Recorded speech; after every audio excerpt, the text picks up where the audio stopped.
I'm married into a family that has a history of depression, and my mother-in-law struggled with depression all her life, and it was only in her probably last decade that she really got better. Those were in some ways the best years of her life.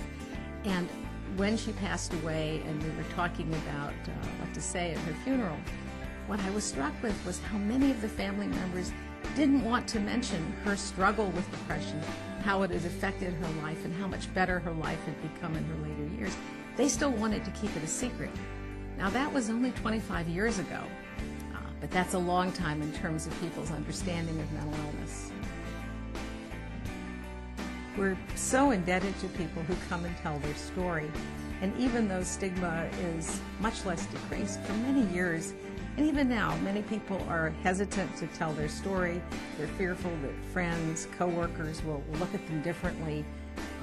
And yet, hearing the stories and hearing how people have addressed and coped with mental illnesses, other illnesses, really changes things, because then people can say, hey, they're not weird, they're not off the wall, they're like you and me. And that changes, I think, people's perception of mental illness, makes it much more comfortable to think about getting help.